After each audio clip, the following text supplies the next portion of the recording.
Las leyendas de Polybius comenzó en los suburbios de la ciudad de Portland, en ciertas zonas de Oklahoma y, según ciertos testimonios, en el norte de California. Corría el año 1981, una época en que la industria de los videojuegos estaba en pañales y los salones llenos de arcades eran una sensación capaz de atraer a numerosos jugadores. Aquel era el escenario en que apareció el videojuego maldito de Polybius, supuestamente un matamarcianos algo abstracto en el que el jugador controlaba una nave que iba avanzando a través de niveles con apariencia tipo puzzle. Pero el juego tenía una particularidad y era que la nave no se movía con el mando, en lugar de eso la pantalla rotaba en torno a la nave mientras un abanico de vivos colores, efectos lumínicos y sonidos sintetizados invadían los sentidos del jugador como nunca antes había ocurrido con otro videojuego. Todo sugería que la empresa fabricante, Sinestchen, escondía la clave de lo que ocurriría con los jugadores tras la traducción de su propio nombre, pérdida de los sentidos. Fue así que, lo que tuvo un brillante comienzo, acabó en el trágico final que convirtió al juego en leyenda. Y es que al inicio fue todo un boom, los jugadores hacían enormes colas y no escatimaban a la hora de alimentar con su dinero a las máquinas tragamonedas de Polybius. El vicio abundaba y muchísimos jóvenes volvían una y otra vez a los salones de juego como si de una adicción tan poderosa como la droga se tratase. Pero había un problema y era que las máquinas tragamonedas de Polybius, lejos de tragarse solo las monedas de los jugadores, se estaban también tragando la cordura y la salud de aquellos pobres seres que inocentemente se deleitaban ante los delirantes juegos de luces y colores que Polybius mostraba. Así, pasado un tiempo empezaron las denuncias de los jugadores. Se quejaban de sufrir mareos, vómitos, episodios de amnesia, horrendas pesadillas nocturnas que los despertaban agitados en medio de la noche, alucinaciones visuales y auditivas y hasta crisis epilépticas en algunos casos. Pero lo más aterrador de todo estaba en unas cosas que, por ser percibidas igualmente por todos, parecían no ser un mero producto mental. En primer lugar estaban unos escalofriantes rostros fantasmales que solo se veían con el rabillo del ojo, rostros que se cruzaban por la pantalla del juego a grandes velocidades, desapareciendo en un abrir y cerrar de ojos.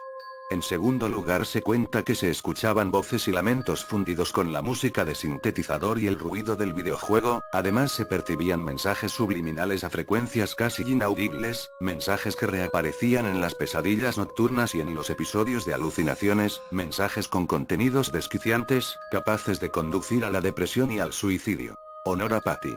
Honra la apatía. Kill yourself. Mátate, no imaginación. Sin imaginación, no thought.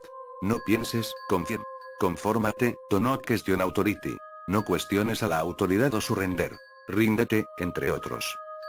Muchos jugadores llegaron a sentir un odio visceral hacia Polybius y algunos de ellos terminaron por aborrecer a los videojuegos en general y se transformaron en recalcitrantes activistas anti-videojuegos.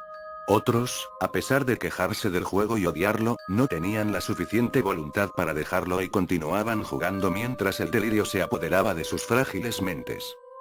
Muchos testimonios afirmaron haber visto a unos hombres vestidos de negro, parecidos a los Men in Black que al finalizar el día se acercaban a los salones de juego en que estaban las máquinas de Polybius, hacían preguntas al administrador sobre los efectos observados en los jugadores, los anotaban en una lista, iban a las máquinas del juego, configuraban ciertos parámetros y luego se marchaban. Según cuenta la leyenda, una vez los hombres de negro olvidaron cerrar el menú de opciones en un salón.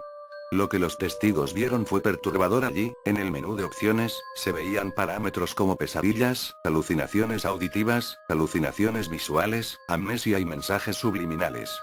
Hecho desconcertante y terrible, lo del menú y los hombres de negro dio pie a la creencia de que Polybius era un proyecto del gobierno norteamericano, un experimento perverso con vías a construir mecanismos con los cuales adormecer las conciencias de las masas o inducir al malestar social a través de la apatía, la depresión y la locura. Afortunadamente para casi todos, las máquinas de Polybius fueron retiradas por los hombres de negro tras el escándalo mediático que inició la prensa local de Portland tras la horrible muerte de un joven que falleció entre las contorsiones de un ataque epiléptico después de haber jugado largamente en un arcade de Polybius. Tras la muerte del joven no quedó ni una sola máquina de Polybius.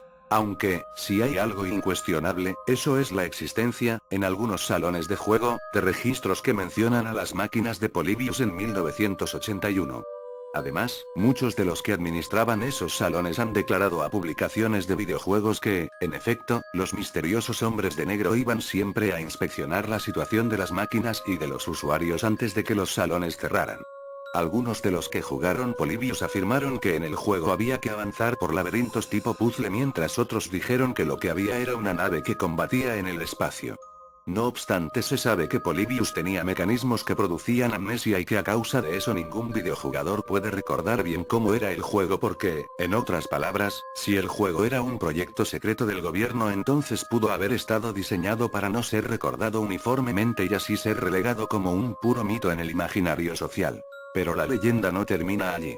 En el 2006 Steven Roach afirmó en varios foros de la red que él había sido parte del equipo desarrollador de Polybius, que no había ningún proyecto secreto del gobierno y que simplemente se había querido experimentar en el campo de los gráficos vectoriales, obteniendo infortunadamente resultados como epilepsia o alucinaciones en los usuarios.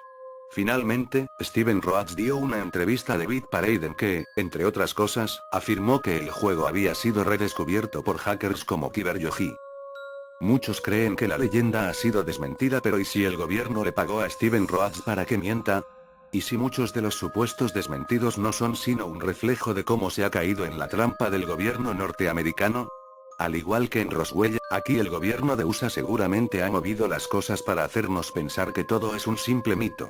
Mas, como pocas, la leyenda de Polybius debe guardar tras de sí una inconfesable y retorcida verdad.